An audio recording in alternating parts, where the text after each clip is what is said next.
I'm going back to the point that it was originally built as a place of worship, but it was built as a church, Yeah. right? Mhm. Were the Muslims right to originally convert it from a church into a mosque?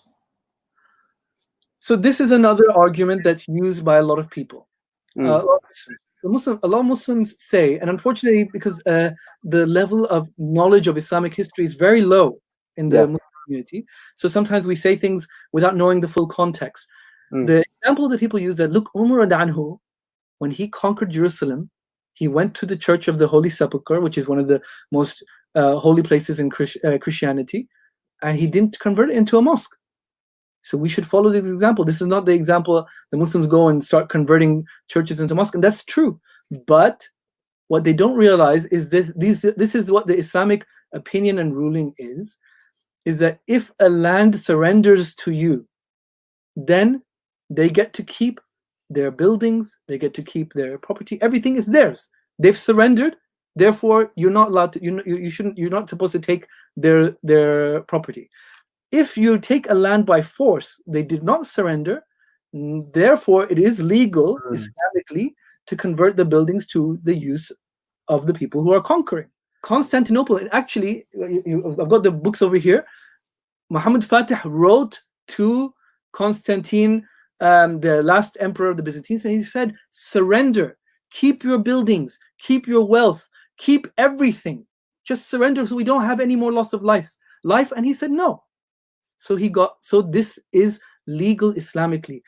What happened was not illegal. Now, there's an added complicating factor, is that the Turkish government says that they have discovered a proof that Muhammad Fatih actually paid for the building with his own money. Now, historians might debate this and they say, where is the evidence for this, etc., etc. But the Turkish government has said that they've got this, they've produced it, they've printed it, and it doesn't seem to be challenged by Turkish historians themselves.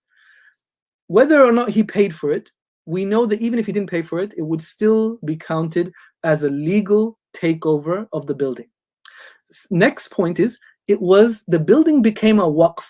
A waqf means it's an endowment. This is a perpetual endowment that will be used for Islamic purposes. So you can do a waqf for a madrasa or a mosque. And according to the schools of Islamic thought, the majority are, you cannot change a waqf from its original use in any way, shape, or form. You're not allowed to change it from, so if someone built a waqf for a mosque and they said this is going to be a mosque, no one can come afterwards and say, actually, I'm going to change it now, this is going to be a business or whatever. That's a waqf. It doesn't belong to you, it belongs to the people, it belongs to Allah subhanahu wa ta'ala. So this has definitely been a waqf, and this is well known, there's evidence for it. So from every legal angle that you can look at, the conversion of the church into the mosque was legal. The remaining of the church as a mosque was legal. There will be people who are upset. mm, I don't expect non-Muslims to be happy about this. It's like when a Muslim sees the cathedral in Granada, right? If you're not sad when you see this, if you're not sad when you walk into the cathedral and you see how into what used to be the Grand Mosque, and there's a huge cathedral there, and there are 50 chapels on the side, if you don't feel a little twinge of regret as a Muslim, then you have to wonder, where's your Imam? It's normal. We understand why the non-Muslims are not happy about seeing their former church being worshipped in as a mosque. This is a normal human nature, right? But what we don't understand, what doesn't make sense, is that the mosque in Granada is now a cathedral. The Kremlin is built from bricks used from a mosque. That Athens, which used to have hundreds of mosques, has not one mosque to this day. Belgrade, which had hundreds of mosques, were all converted into churches. What we don't understand is that the double standards at play. What we don't understand is that, wait a minute, when you took over, when you left it so there wasn't one person left to call adhan in the whole of the Iberian Peninsula, in Spain, you converted it, and not one person of the people who are saying that it shouldn't be are saying that are saying the exact same thing for the cathedral in Spain. Not one person is saying that about Athens. Athens is complaining like vociferously. Excuse me, go and look at all the mosques. What have you done to them? So the double standards at play is what's deafening. It's really like it makes people wonder, subhanallah, where is justice? And this is where it comes back to. It's about justice. This was a mosque, and we are the only people who have converted a mosque back into a museum, despite the people not wanting it. And now the injustice being undone. Muhammad Fatih, he said it really well.